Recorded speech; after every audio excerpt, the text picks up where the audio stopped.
Mas em casa, assim, né? Olá, meus amigos, boa tarde! Boa tarde! Já estava escolada dos últimos dois? Gostei. Um bom treino, funcionou. Muito boa tarde para todos vocês. Pessoal daí de cima, quer ver? De cima? Boa tarde. Muito bem. Toda vez que eu olhar para cima, não quando eu esteja procurando Jesus, mas estou procurando vocês também, tá? Ai, que luz divina, né, gente?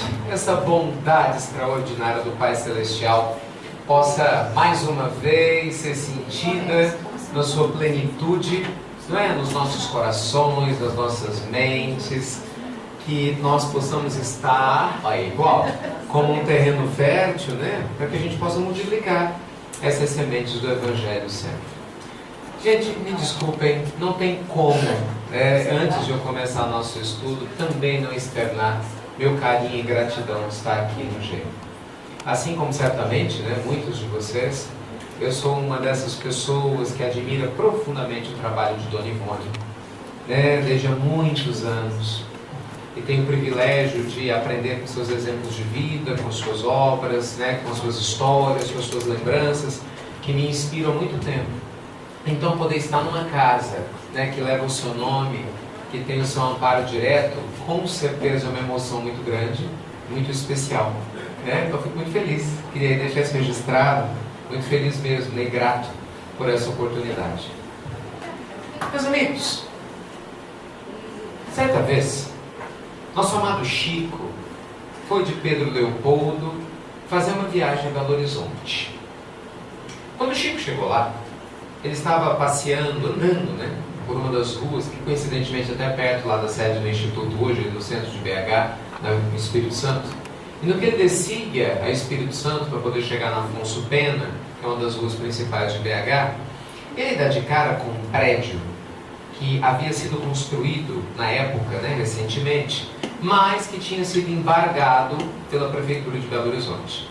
Na hora de conseguir o habite, que era a permissão, né, para que as pessoas pudessem morar no prédio, dizer, o oficial, o prédio está ok, podem mudar, podem, né, dar continuidade, o habite não foi constituído, oferecido, permitido a esse prédio, sob a acusação, aliás, real, de que o prédio, gigante, né, monumental para a época, estava em torno de 10 centímetros inclinado, o que poderia, no futuro, causar o seu derrubamento. Então, o Chico tinha ouvido falar, né, disso nos noticiários e, coincidentemente, ele estava passando ali, exatamente ali, naquele dia, ao lado do prédio. Então, ele parou e ficou olhando. E, imediatamente, Emmanuel, né, que não perdia uma oportunidade de auxiliar, né, nas aprendizagens, aparece a ele e fala: "Tá vendo, Chico? Esse prédio é como a vida." Aí o Chico, né, presta atenção no que vinha depois. Esse prédio é como a vida. Veja só quanto tempo utilizado nessa construção. Quantas pessoas trabalharam nessa construção. Quanto dinheiro investido nessa construção. Mas por um simples descuido, tudo a perder. Imagina quantos de nós investe tempo, energia, e muitas vezes a gente corre o risco de colocar tudo, ou se não tudo, pelo menos grande parte a perder, pela invigilância. Fiquemos com essa história enquanto nós vamos para outra. Uma das parábolas mais lindas de Jesus, todas são maravilhosas, né? Mas assim, algumas sempre tocam, né? Cada um de nós, é o sabor da emoção, cada um nem faz, essa mexe comigo, essa mexe comigo. Uma das parábolas mais lindas do Cristo, que sempre me inspiraram muito, né? E eu guardo-a com muito carinho no coração, é a parábola dos talentos. Uma parábola extraordinária que merece destaque pela riqueza, né? Assim como as outras, claro, também merecem, mas profunda, de aplicação muito imediata aos objetivos da encarnação de todos nós na Terra. Relembrando Jesus, no Evangelho de Mateus, no seu capítulo 25, nós vamos encontrar a parábola dos talentos nos dizendo que Jesus nos fala de 3 servos 3 homens que tinham um senhor que estava prestes a fazer uma pequena viagem. Então, o mestre querido fala que esse senhor pega na época alguns talentos, que era o nome da moeda local, talentum, né? Deu 5 a um, 2 a outro e 1 ao terceiro. Foi-se embora, depois de algum tempo voltou. E aí o nosso Cristo de Deus nos lembra que aquele que tinha 5 investiu, trabalhou, cuidou, multiplicou e entregou outros 5. Aquele que tinha 2 talentos também não se fez de rogado, trabalhou, investiu, não é? Fez o que tinha que fazer e entregou outros 2 talentos. E aquele, curiosamente, que tinha 1 talento, ficou com medo. Ele ficou pensando, vai que eu perco esse talento. Não, não. Se fosse lá em Minas, ia ser, uai, eu vou perder esse trem não. Ai que eu perco esse trem. Ai que eu perco esse talento. Ele enterrou. E aí Jesus é extremamente firme na colocação. Duro, para não pairar nenhuma dúvida de como funciona a lei divina.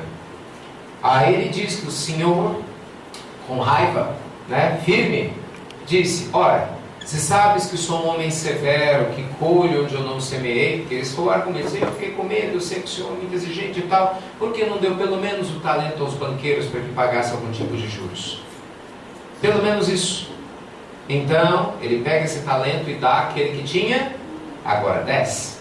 Né? Que tinha 5, multiplicou 5, então dá àquele que tinha 5 e agora já tinha 10. E então ele termina essa parábola extraordinária com uma frase reveladora. Aquele a quem mais tem, mais ainda lhe será dado. Mas aquele que pouco possui, o pouco que resta lhe será tirado. E eu gosto de contar essa história, e é verdade.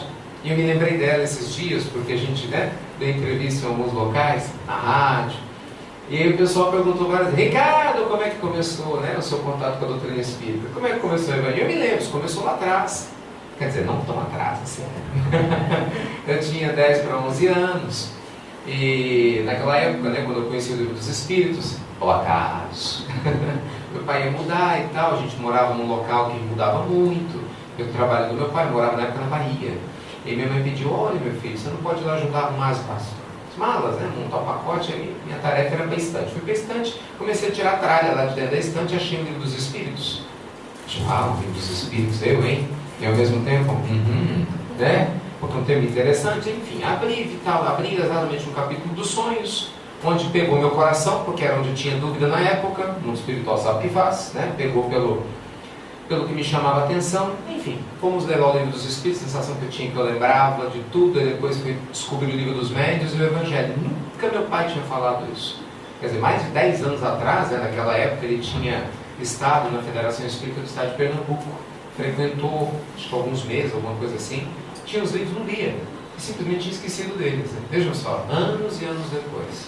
Bem, então nessa época, eu já estudava, né, a Bíblia, eu sempre gostei, e aí fazia parte da primeira comunhão, né? E me incomodava muito, porque eu vivia perguntando as coisas para o padre, e aí a moça, eu lembro dela lá da catequese, me achava chato, esse menino chato, perguntava demais, né? Tanto que na hora que eu escrevi assim, quem vai ler lá na missa amanhã? Eu. E ainda eu lembro que naquela época eu perguntava algumas coisas, né? E ele falava assim, olha, mistério de Deus, mistério de Deus, mistério de Deus. E aquele trem não me descia. Trem é grande, não desce, né? E aquilo, que Deus misterioso é esse? Sério, e aquilo me incomodava muito, né? Mas quem era? Eu era um menino, fedelho, eu ia perguntar aquilo para quem? Imagina, quem era eu para poder usar e contra a ordem eclesiástica que tinha ali? Então me incomodava algumas coisas. E aí eu ia lendo a Bíblia, eu gostava de ler a Bíblia. E quando eu lia tal da parábola dos talentos, deu um nó na minha cabeça. Deu um nó. E eu achei que tinha errado a grafia na Bíblia. Sério? Teve um erro gramatical aqui. Eu tinha essa certeza. Como assim que você vai dar mais para aquele que tem mais? Não, na minha cabeça, você dá mais para quem tem menos. Era uma lógica simplista na cabeça de um menino. Está errado isso. E eu achei que tinha sido errado. Então eu estudava, lia as parábolas, porque eu tinha que ler as parábolas na missa, né? Porque era parte das parábolas que botava os meninos para lerem, né? Então eu conhecia algumas delas, e aquilo me entrava na cabeça. E aí quando eu comecei a estudar a doutrina, eu tive a oportunidade, claro, de entrar em contato com essa passagem. E aí que eu fui entender o que o mundo espiritual queria dizer. Na economia da vida, meus amigos, nós temos uma realidade diferente da economia material, né? Da economia da vida espiritual, da eternidade.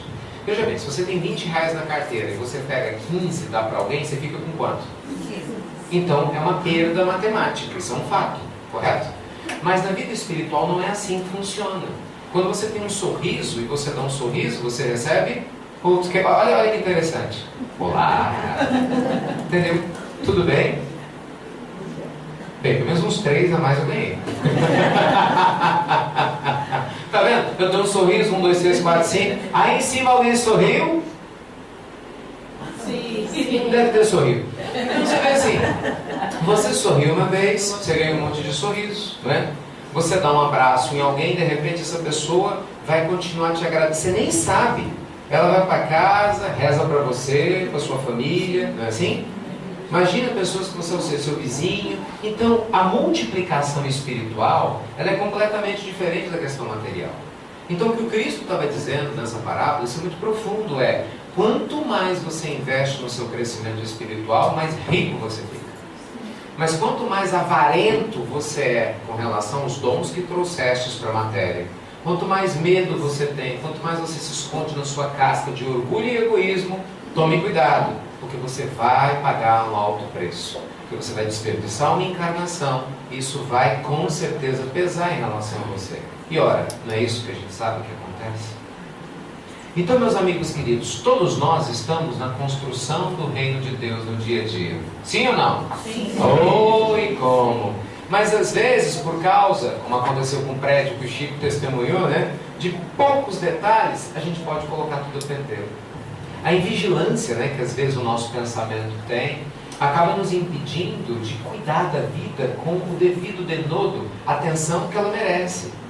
Isso é um negócio muito interessante, né? Porque quando a gente vai estudar essas vidas lindas desses gigantes da alma, do qual com certeza a Dona Ivone é uma delas, nós vamos ver que todos eles tiveram dificuldade. Ninguém teve mamata. Não teve nenhum. Se a gente for ficar só no meio espírita, que são histórias mais conhecidas de todos nós vamos ver que isso é muito simples de observar. O Chico passou um sufoco danado. Já reencarna, pum, fica sem a mãe. Vai para a madrinha, apanha, lambe ferida, passa fome. Entende? Passa uma pobreza danada. Aí Dona Cidália vem, junta todo mundo. Mas aí pronto, aí vem o drama da mediunidade, que o povo não aceitava. Ele era bonzinho, mas era o bonzinho maluco. Né? Porque via espírito no ônibus, não sentava, quando sentar em cima de ninguém, mas Chico, tá vazio. Né? Aí ele, aquele conflito profundo com o padre, ele era católico. Muita gente não sabe, o Chico era católico. O Chico era professor de catequese. Aí quando ele tem aquele caso com a Luísa, né? Aos 17 anos, com o casal Perácio, ela estava obsediada, ele dá passividade, o amigo espiritual que estava lá, né, necessitando de auxílio auxiliado, se desliga, e aí não tinha mais jeito dele negar a realidade. Né? Ele leu o Evangelho, entra em contato com a doutrina espírita oficialmente, vai lá e fala com o padre, olha, infelizmente eu não vou continuar. Graças a Deus, né, o padre Sebastião Escazelo, segundo o Chico, o compreendeu muito bem, ele deu muito apoio, mas a comunidade, né, religiosa de Pedro Leopoldo, não. Quando ele publica o Parnaso de Além Túmulo, tomou cacetada de tudo quanto era lado. E ele estava verde. Era um menino. As histórias são interessantíssimas, né? O Chico está lá, tristonho, abatido. E aí, mano, o que foi, meu filho? O padre saiu em praça pública, que incomodou, né? Estão dizendo que eu tenho pele de rinoceronte para caber tanto autor, tanto livro. Assim, Chico, veja só como é que são as coisas, né? Jesus saiu daqui carregado numa cruz. Você está esperando o quê? Ser ovacionado? Ninguém teve moleza. O pai do Chico não entendeu. O pai do Chico só foi compreender quem era o filho no seu momento de desencarnar. Na hora, exatamente. Muita gente não sabe dessa história. A vida toda o pai do Chico, claro, amava o filho. Não tinha como não amar o Chico, né? Sendo ele como era, não era quem era como era, o ser humano que era, a doçura, a candura que ele tinha. Mas não entendia, ele não entendia esse negócio de espírito, esse negócio de nós somos todo mundo pobre, não pode pegar dinheiro para comprar comida para a gente, para poder pegar, né, comprar remédio quando a gente passa dificuldade, ele não entendia essas coisas, né? E aí, quando foi no final da sua existência física, prestes a desencarnar, o Chico conta que ele vê Dona Maria João de Deus e Dona Cidália, as duas ex-esposas. E aí cai a ficha, vou desencarnar. Estou para morrer, né? Na crença dele. E ele então olha para o Chico e pede perdão. E o Chico, que é isso, pai? Não, meu filho, você não entendeu. Não que pelo mal que ele fez, é pelo mal que eu fiz, a mim. Quanto tempo eu desperdicei, quantas conversas nós poderíamos ter tido juntos sobre esse mundo lindo que você trouxe. Eu nunca acreditei. Eu nunca dei a chance de aprender. Então a vida de Chico não foi fácil. Divaldo tomou um monte de cacetada logo no início. Mesma coisa, né? Quando a mediunidade se manifesta, o irmão desencarna, o companheiro vai lá, gruda nas pernas dele.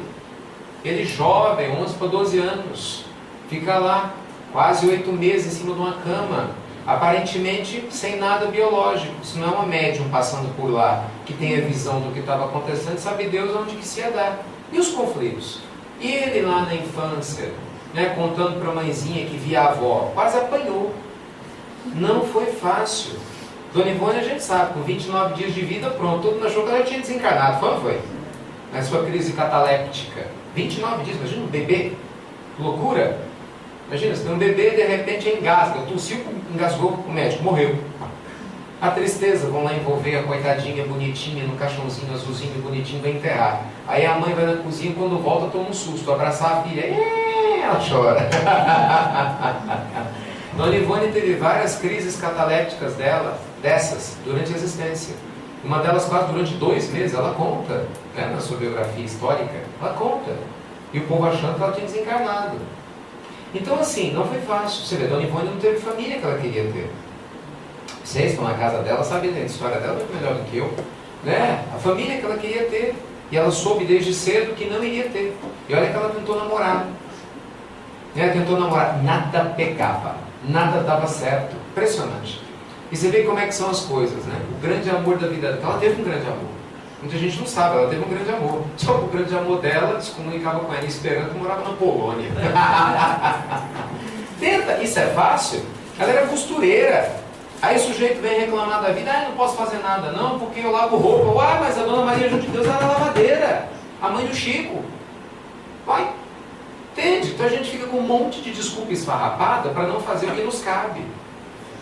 E os espíritas de açúcar, que não vão no centro na atividade quando chove, porque derrete, né? Dissolve. Então assim, meus amigos, nós temos que tomar cuidado, porque as oportunidades, elas estão passando. Enquanto a gente fica superdimensionando a crítica do marido, o problema, né, das pessoas que a gente ama distantes, a questão de quem desencarnou, a gente deixa de ver a oportunidade que está na nossa frente agora, que passa na nossa frente neste momento, nesse instante, já. Isso é sério, porque daqui a pouco nós voltamos para casa. É ou não é? Quem será que vai primeiro? Agora eu vou olhar para o alto, hein? Quem será que vai primeiro? Ninguém sabe. Então, exatamente por não saber, devemos cuidar agora do nosso talento. Não infere de badapé, né? Então, meus amigos queridos, é muito importante que em momentos como esse, né, que nós temos de sair um pouco da nossa rotina do mundo lá fora, que a gente reflita com muito carinho e atenção. Estudar é bom? É. Só que saber e não fazer é a mesma coisa que não saber, porque o resultado é o mesmo. O que adianta? Passei 50 anos indo à casa espírita. Ué, o Frederico Figueiredo não foi assim? Dirigente espírita aqui do Rio, responsável por reformar o Parque Gráfico da FEB. Ele achou uma herança que reformou o Parque Gráfico da FEB. Frederico Figueiredo ajudou muito financeiramente Chico Xavier. Um homem correto, firme, dirigente de reunião mediúnica, desencarnou, estava na pindaíba no mundo espiritual. Não mal espiritualmente, mas estava perturbado em comparação ao que ele imaginava que iria ficar. Ele não conta isso para nós, no livro Voltei. Ele conta, ele fala dele, envergonhado. Não é possível, mas eu acho. Veja, ele era um homem muito bom e digno. Afinal, veja, ninguém mais, ninguém menos que o próprio doutor Bezerra de Menezes vem ajudar no seu desenlace. Então, mérito ele tinha. Mas emocionalmente, ele estava capenga. Porque ele cumpriu o seu dever para com o mundo, mas não tinha cuidado da própria alma, da maneira devida. Entende? O que Jesus nos fala? Que adianta ao homem salvar o mundo todo e perder a si mesmo. E aí a gente vê tantas pessoas em movimentos religiosos que falam de Deus, têm dificuldade de sorrir, de tocar, né, de terem bom humor. Quantas pessoas que falam de Deus são ortodoxos na forma de impor a sua fé, mas se esquecem que a leveza é que traz paz para o coração, não palavras bonitas, né? As pessoas que adoravam estar do lado de Chico Xavier, e todos aqueles que eu tive contato, que conheceram Dona Ivone, falavam a mesma coisa, doçura. Porque, gente, o amor, você não precisa falar nada para o amor chegar. O amor, ele é vibração, não é? É vibração. Com certeza, todos nós conhecemos pessoas assim, né? Que você olha, você não precisa falar nada, você já fica feliz, só está perto. Mas só está perto. Você fala, meu Deus, que maravilha, a vibração chega. É doçura, é suavidade. Isso nós podemos nos oferecer. Às vezes uma pessoa passa décadas, literalmente, né, em atividades assistenciais, com boa vontade, mas o coração fechado, dolorido, porque essa pessoa se nega a ser feliz, ou se nega a ser melhor, porque ela quer ser punida por erro do passado. Às vezes ela está lá atrás, preso num pai que não abraçou, que não amou, e não aproveita a leveza, a doçura, o encantamento. É muito importante, amigos queridos, né? Que nós possamos nos abrir para a vida com suavidade. Veja que interessante, um dos gigantes da alma ainda encarnado entre nós, graças a Deus, eu brincava outro dia com os meninos, de volta na Europa, falei, ai Deus, abençoe, segura mais um pouquinho para nós aqui, se for possível, né? É muito interessante, porque o Divaldo ele conta uma história, né, sempre gentil e generoso, expondo os seus próprios casos, porque os gigantes da alma não são vaidosos, né? Querem parecer ser quem não são, são pessoas humanas, fazem questão de deixar isso muito bem claro, somos todos iguais e vão caminhando. E o Divaldo fala, ele viajava com o tio Nilson de Souza Pereira, esse grande companheiro, e eles aqui construíram juntos a Mansão do Caminho. E só se existe Divaldo para o movimento espírita, é porque existe o Nilson Pereira na retaguarda. 90% das pessoas nunca ouviram nem falar do tio Nilson, né? O Divaldo tinha veneração, respeito profundo, reencarnaram junto em várias existências, ele desencarnou agora em 2014. Deu um baque danado no Divaldo quando houve o desencarne dele, o Divaldo fala disso. Ele estava lá na Mansão do Caminho, impressionante, não tem um funcionário, que não sinta saudade do tio Nilson. Não tem um, falam todos a mesma coisa. A doçura, não é? A doçura, a candura, o toque, a leveza. E o Divaldo conta aí nas suas exposições, né, de uma maneira muito interessante, que durante muitos anos ele, Divaldo, tinha dificuldade em abraçar. Porque ele não foi abraçado pelo pai. Porque ele cresceu num ambiente hostil, em que homem não abraça homem. Olha que coisa difícil, que o inconsciente da gente aprende, né? E olha que foi um trabalho grande. Ele falava, eu viajava com o Nilson, as pessoas vinham me abraçar, o abraço era pela metade, e Nilson envolvia. Eu falava, que abraço o Nilson, né? Envolvia. Você vê, um gigante da alma, demorou um tempo para conseguir trabalhar essa suavidade. Se um Divaldo com a obra gigantesca que tem, com o apoio espiritual que possui, com foco, a disciplina e o mérito que construiu, tem dessas dificuldades, por que nós não vamos ter as nossas? Tem sim, descubra logo, viu? Enquanto ainda dá tempo, porque depois a gente desencarna. Aí é um rolo danado. É um rolo danado. Porque muitos de nós, meus amigos, é sério, reclamamos tendo um monte de recursos para desenvolver e não desenvolve. Muita gente pode ler mais e não lê, preguiça. Muita gente pode visitar o vizinho e não visita, preguiça. Muitos de nós pode talvez facilitar o contato com a pessoa próxima e não faz, orgulho, né? Belém, Belém, nunca mais estou de bem. A pessoa guarda mágoa, 1 ano, 2 anos, 3 anos, daqui a pouco desencarna. Para quê? Criatura, para quê? Mágoa, um veneno que corrói a gente. Tem uma história sobre isso muito interessante. Muitos anos atrás, o Chico, agora já lá em Uberaba, ele tinha passado, né, por uma experiência estranha. Num sábado, depois das atividades comuns, corriqueiras, estava ele junto com os confrades, né, que trabalhavam constantemente nas tarefas, na cozinha. Essas conversas descontraídas que a gente tem depois da tarefa, vai lá, toma um cafezinho, né, na cozinha. E aí, no meio daquilo tudo, sutilmente Emmanuel se aproxima, poucos percebem, e se utiliza da fala do Chico, não de maneira oficial, olha, sou eu, Emmanuel, eu vou falar, se utiliza de maneira oficial. E o Chico, extraoficial, né? E o Chico dá vazão. E Emmanuel fala através de Chico sobre a importância da responsabilidade. E aí ele fala, né, que nós não deveríamos nos esconder, né? E que deveríamos sempre assumir a responsabilidade da nossa vida, de sermos felizes, que a doutrina é esclarecedora, mas traz deveres também. Que eles vão falar comum, tipo de evangelho, uma fala comum, depois de uma tarefa assistencial normal isso, né? Não mais vem de alguém como o Chico, passou. Só que um dos companheiros que estava lá sumiu. Sumiu. Nunca mais voltou no centro. Ele que era assíduo, sabe, constante, sumiu, evaporou. E aí começaram a notar a falta dele, né? Cadê o fulano? E fulano não aparece. Fulano deu notícia? Não, não deu. Mas cadê o fulano? Sumiu. Cadê o fulano? Ninguém sabe. Então o Chico, preocupado, foi fazer oração. Disse, meu Deus, abençoe o fulano. Aí Emmanuel aparece. E ele vai conta o que aconteceu, né? E Emmanuel fala, pois é, meu filho, talvez você devesse ir lá, né? Ver o que ocorreu. E então ele vai. E o Chico vai visitar o fulano.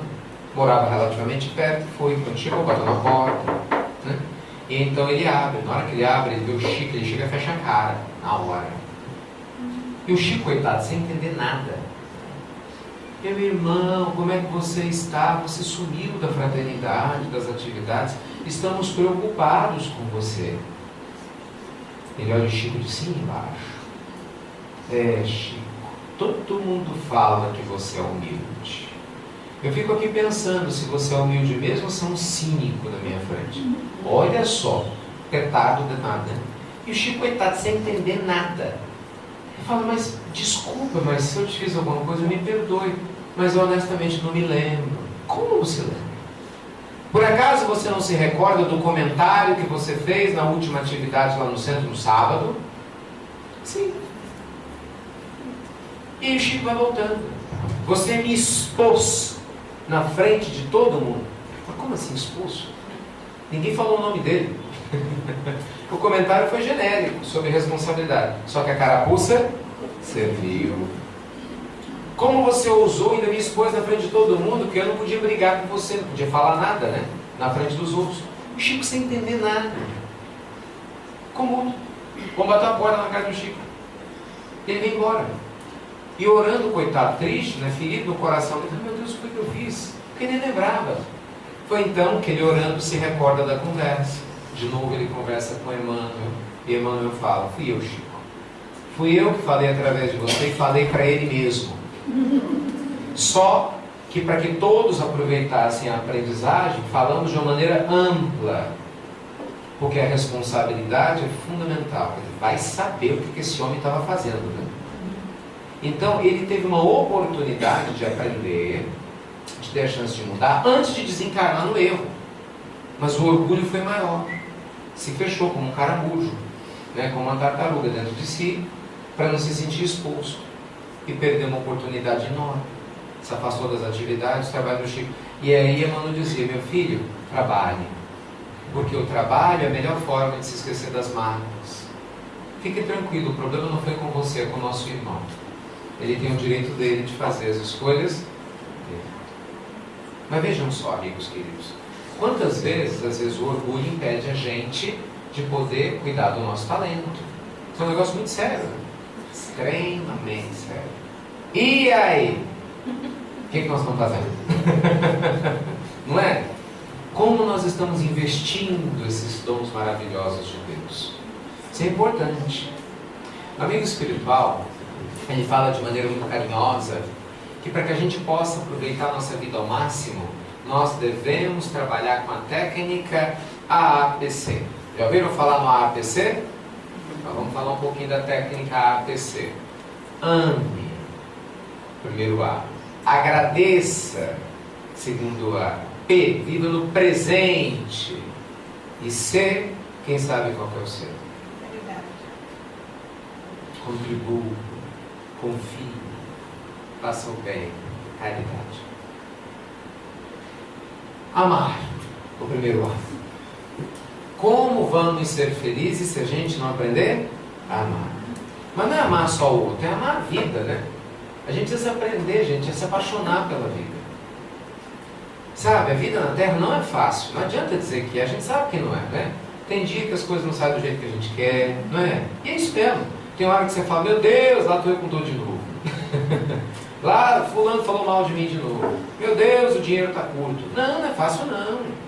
Alguém que eu amo desencarna, ai que saudade. Meu animalzinho desencarnou, ai que saudade. Não é fácil não. Estar na Terra não é fácil. Ontem à noite a gente brincava, né? Mas é realidade. Doido para encontrar um jeito de botar Jesus no Procon, não consigo.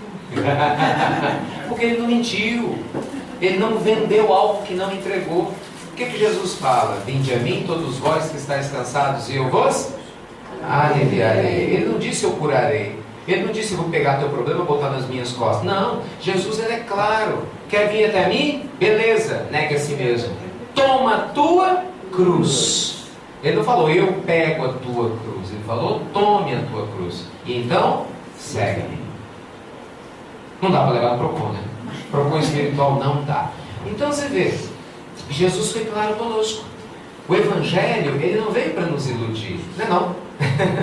Ele veio para nos alertar, para dizer, você vai pegar seu talento e vai cuidar dele, e vai multiplicar.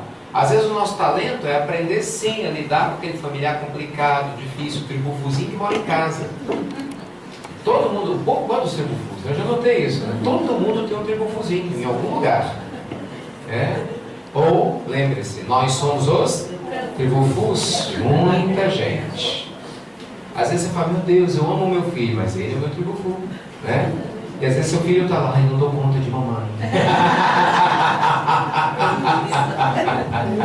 Ai, não dou conta do meu pai, minha avó, meu Deus, que mulher complicada. E a gente está com, meu Deus, protege aquele neto, eu amo ele tanto, mas ai, que complicação. Quem será que tem razão? Só Deus sabe, né? Então, na dúvida, amemos. Amar, gente, significa ver Deus em todas as coisas. Você vai no hospital, vive uma prova existencial e ama. Isso é muito importante. A gente que faz visita em hospitais vê cada caso impressionante das pessoas amando. A gente está assistindo agora, né? Ontem à noite, a gente recebia a mensagem da Samantha, né? Você vê, a Samantha tem um amor, eu até agora não decorei o caso dela. Como é que é o nome? É Samara? Não é o nome dela, Samara. Qual que é a enfermidade dela? Síndrome de Jobson. Essa eu memorizei. Ela tem síndrome de Jobson, uma enfermidade raríssima que queima de dentro para fora. Ela sofreu um acidente, tem problema grave, né? 2 próteses. A face dela é amassada. Tem passado por várias cirurgias. Não enxerga. E ela estimula um monte de gente a ser feliz. Tenta calcular. Uma moça doce, né? Carinhosa, generosa, bondosa. Olha que desafio existencial. Pobre, dependendo da caridade alheia para fazer cirurgias. Quase aos 48 do segundo tempo a cirurgia não sai, só no finalzinho aparece um anjo bom. E ela contando os casos. Então vejam vocês que mesmo nas situações mais delicadas, quando a gente encontra o amor, fica mais leve. Então amemos, né? Amemos, não importa o que estejamos passando, jamais. Dê um jeito de amar. Dê um jeito de amar a situação, a aprendizagem, a oportunidade que Deus nos lega ao crescimento. Porque isso é uma bênção. Muito difícil. Vocês conhecem a história do Dr. Bezerra de Menezes, aqui do estado do Rio, tendo o desafio tremendo de optar pela libertação espiritual de uma obsessão gravíssima pelo desencarne do filho. Todo mundo é ciente disso. Porque eu vejo que a maioria não conhece essa história. O Dr. Bezerra teve vários filhos. Um dos filhos do Dr. Bezerra sofreu uma obsessão profunda, gravíssima, praticamente uma possessão. Fez com que ele ficasse em cima da cama, não se locomovia, uma situação muito triste, muito, muito triste. Então o doutor, na febre, fazendo já um trabalho muito bonito, né, já sendo quem era, com esse coração gigantesco que ele tinha, em uma das reuniões mediúnicas, isso porque ele já estava fazendo um trabalho enorme, já trabalhando com aquele companheiro espiritual, que porque o filho tinha feito por onde, né, o atraiu, e fazendo um trabalho com a entidade, com o companheiro, para que ele despertasse. Ele não chega um determinado momento que Bezerra chora e fala, meu filho, lhe peço, não como dirigente espírita, eu lhe peço como pai, por favor, tenha misericórdia. E ele chora, tenha misericórdia do meu filho. Eu sei que ele errou e ele vai, pelas leis divinas, arcar com a consequência. Mas se você continuar assim, não vai ser só o meu filho arcando com as consequências, você também. E havia tanta verdade, mas tanto amor naquilo que Bezerra falava, que a entidade vendo, né, o companheiro espiritual observando, o perispírito de Bezerra, vendo a luz que jorrava daquele homem, ele fala: por você, olha que interessante, por você, pelo doutor Bezerra, eu me afasto. Não por ele, só tem um problema. A gente está ligado há tanto tempo que se eu me afastar, ele morre. Se eu me afastar, ele morre. Só praticamente era um morto-vivo, né? Imagina que situação horrorosa. Imagina que decisão terrível de ser tomada. E ali você vê o que é o apóstolo do Evangelho. O sacrifício sumo, chorando, pedindo a Jesus a bênção do esclarecimento. Ele fala: pois então, meu filho, que seja feita a vontade de Deus. Mas se afaste. Se afaste para que você se recupere e o meu filho passe pelo que ele precisa passar. E aí o companheiro fala: então corre agora para a tua casa. Sai agora da reunião. Senão, você já não vai mais encontrar ele com vida física. E foi exatamente isso que aconteceu. Ele sai correndo da reunião, extremamente preocupado. Quando ele chega em casa, a esposa aos prantos, a sua segunda esposa aos prantos, fala: aconteceu, você não sabe o que aconteceu. Ele fala: há poucos momentos atrás, ele despertou, falando do filho, e deu um grito, chamou por você, e depois se despediu. Vejam só uma coisa. Não é fácil estar na terra. E amar, às vezes, significa escolher caminhos que não são simples, mas certamente são os que libertam. Por isso que quem ama, meus amigos, cresce aos olhos de Deus, mesmo quando a gente é capaz de fazer as escolhas mais difíceis. O segundo A é de agradeça, porque todos nós temos o dever de agradecer. A gente reclama demais. Não, vocês não, no Rio é diferente. Niterói então nem se fala, como um povo bacana. O povo de Niterói é diferente. É diferente ou não é o povo aí de cima? É. É que o povo de Minas, meu Deus, mineiro reclama. Quantos de nós reclamam o tempo todo, sem se dar conta? Isso é ruim, isso é ruim. Fala que não. Tá quente? Ai, não aguento tanto calor. Isso tá frio. Ai, tá frio demais. Aí amanhece nublado. Que dia feio. Nada tá bom. Nada serve. Nada serve. Né? O sujeito não tem onde morar, eu queria tanto ter onde morar. Começa a morar num lugar feio que eu moro. Né? Consegue um lugarzinho melhor, nossa, né? Podia ser maior. Sempre tem um porquê. Veja se não é assim. A pessoa está lá solteira, ai, queria tanto um amor para chamar de meu. Mas é verdade, é verdade. Lembra essa história da alma gêmea? A gente brinca, né? Queria tanto uma alma gêmea. Muitos anos atrás, um amigo espiritual fala: meu filho, a situação aí na Terra está tão feia, se você arranjar uma alma prima, está de bom tamanho. A gêmea está de bom tamanho. Mas não tem alma gêmea, tem alma que geme, né? A alma algema. Mas enfim, então a gente às vezes fica nessa, mas de repente você arranja alguém. Não, a vida às vezes mostra. Aí tá lá, e agora você está feliz? Rapaz, saudade da minha liberdade. Mas quando casar, melhora. Claro, é casar. Casou. E agora você está feliz? Disseram que quando vier os filhos fica melhor. Né? O filho nasce. Aí agora, está feliz com o filho? É bom, mas chora tanto. Né? Disseram, daqui a pouco cresce e melhora. Aí começa a preocupação. Então você acha que essa pessoa com esse pensamento vai ser feliz? Não. Nunca.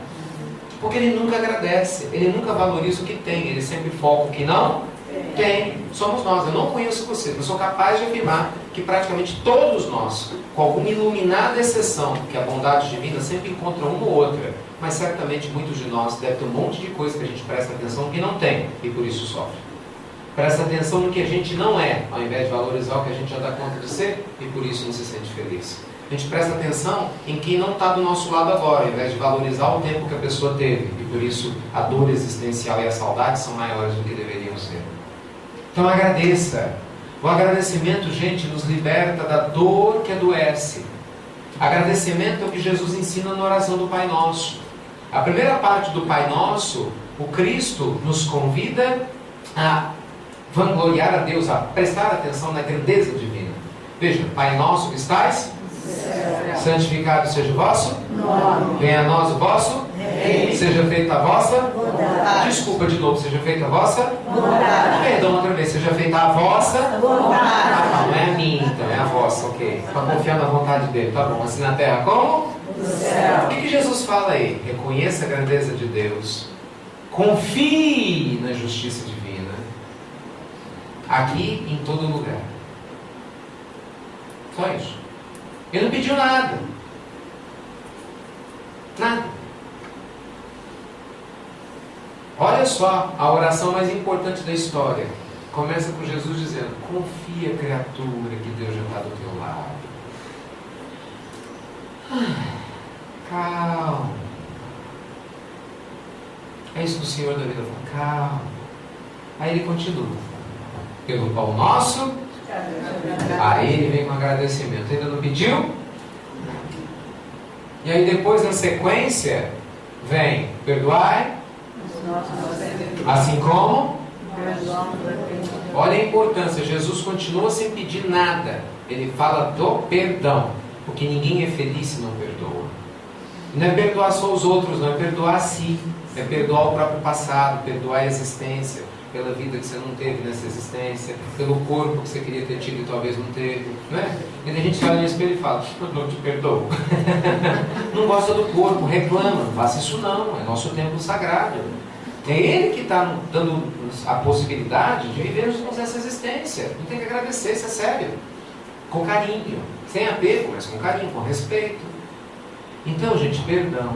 Aí, vamos lá, completa por gentileza. Não nos deixeis mais livrai-nos do mal. Veja só que coisa, né? Amém, que assim seja, tudo igual. Aí você vê que interessante, né? Jesus não pediu, Jesus falou assim: Senhor, dá marido limpo, maravilhoso, né? Um neto, um filho extraordinário, Senhor, um emprego com vários salários mínimos, né? Com estabilidade, um estado que paga em dia, num país que não tem corrupção. Mas é verdade, Jesus pediu isso? Não. É sério, gente, isso é sério. Claro que a gente coloca humor, mas essas questões são seríssimas. Veja bem que interessante. O Cristo, na oração que ele sabia que ia ser repetida diuturnamente, que todos os povos da posteridade estudariam, falariam e repetiriam, ele em nenhum momento nos sugere pedir nada material. Nada.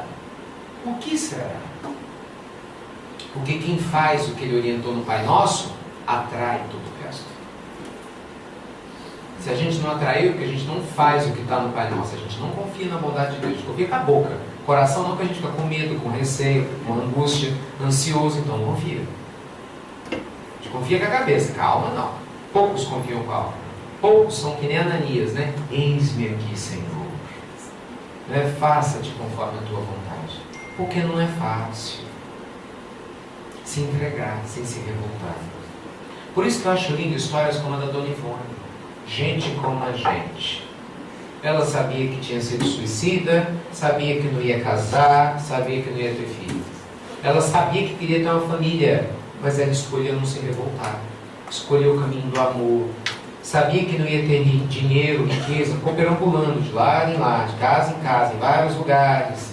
Nunca perdeu a humildade. Isso é escolha, mesmo sabendo dos desafios. Quantos gigantes da alma podiam se revoltar? Quando Gandhi foi expulso do trem na África do Sul, literalmente expulso, ele podia ter desencarnado, batido da cabeça e jogaram ele para fora do trem. Porque ele estava na primeira classe, tinha uma cor de pele mais escura, não era negro, mas era quase um mulato. E aí naquela África do Sul, do apartheid inicial, né, preconceituosa, ele não podia estar, mesmo tendo comprado o bilhete, ele podia ter se revoltado, ele ficou com raiva, mas fez a escolha de trabalhar pelo campo do amor. Veja, gente, nós sempre temos escolha, opção. Então agradeça.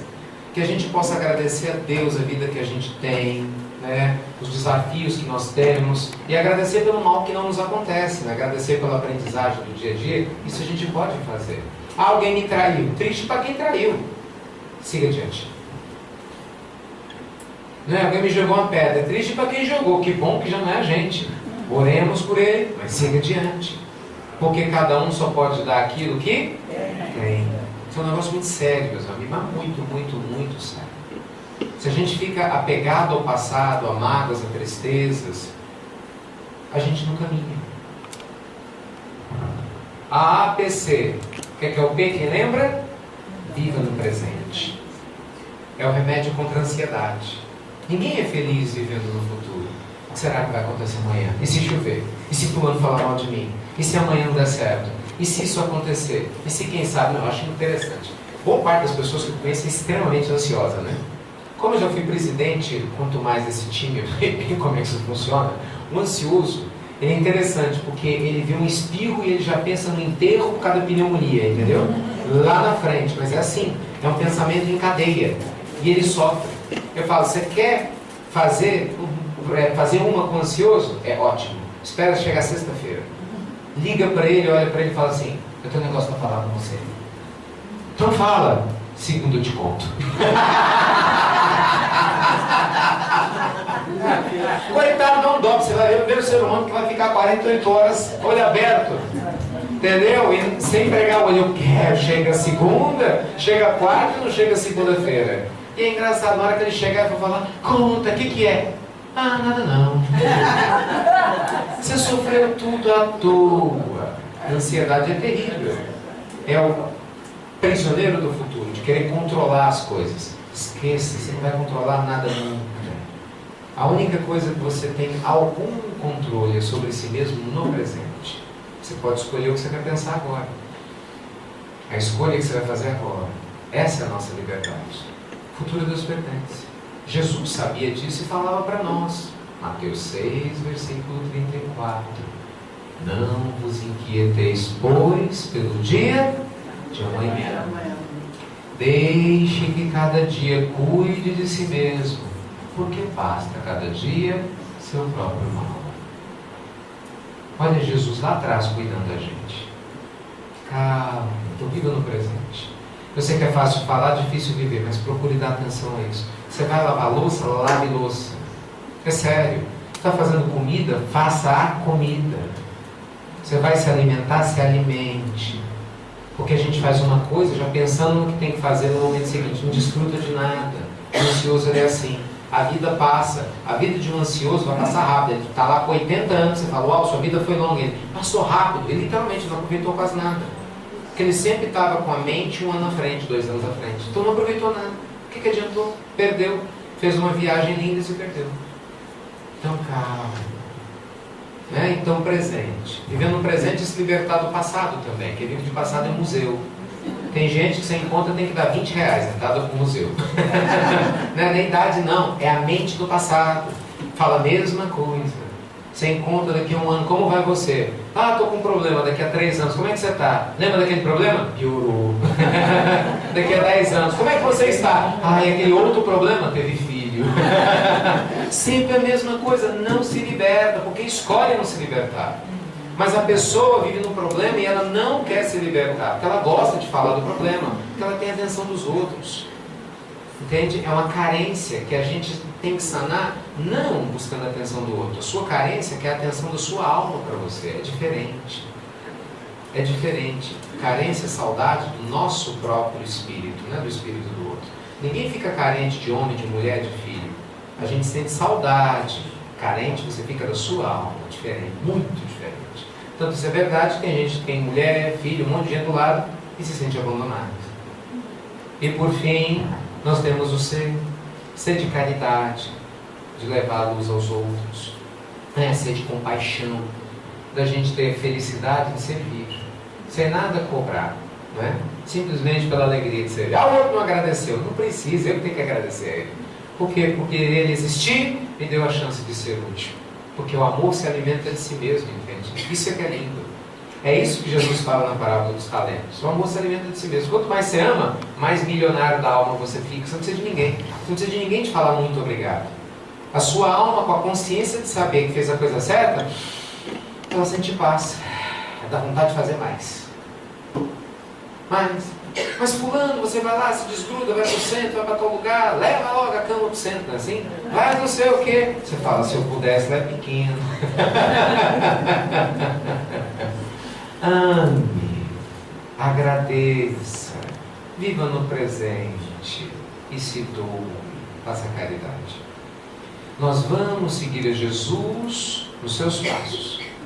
E vamos observar, amigos queridos, para que o nosso prédio, a nossa construção, não se perca, não seja embargada por pequenos detalhes. Às vezes a gente perde uma existência por muito pouco. Muito pouco. Então tenha só um pouquinho mais de paciência, né? Um tribufozinho. Afaste, pelo amor de Deus, essas ideias absurdas de suicídio, de depressão. Ponha foco na vida que você tem, na grandeza de Deus que já existe. E você vai ver que a vida é uma bênção, mesmo no meio das dificuldades, porque no final das contas, tudo vai passar, né? Já já nós estamos de volta lá em casa, né? Porque a gente mora tudo no mesmo lugar, no mundo espiritual. Já já. Aliás, de novo, quem será que vai? Vocês vêm em cima também, viu? Aí atrás. Então, como a gente não sabe, melhor aproveitar a nossa vida agora. É ou não é? Com muito carinho, é melhor a gente aproveitar a nossa vida agora. E, embora seja uma frase tão dita, contada e recontada, eu acho ela tão linda, tão bela. E eu acredito que representa bem a proposta dessa nossa tarde de hoje, do estudo de hoje. Antes da gente passar para o nosso passe coletivo, eu queria finalizar com essa frase abençoada, mais uma, né? Eternizadas pelas mãos abençoadas do nosso amado Chico. Embora nós não possamos voltar atrás para ter um novo início, porque não dá para voltar atrás, todos nós podemos começar de novo para termos um novo fim. Que começamos agora, às 16h05. Que esse seja o primeiro minuto do restante da sua vida extraordinária, com muito mais bênçãos, com muito mais consciência, com muito mais gratidão a Deus, com mais alegria e certamente com muito mais paz.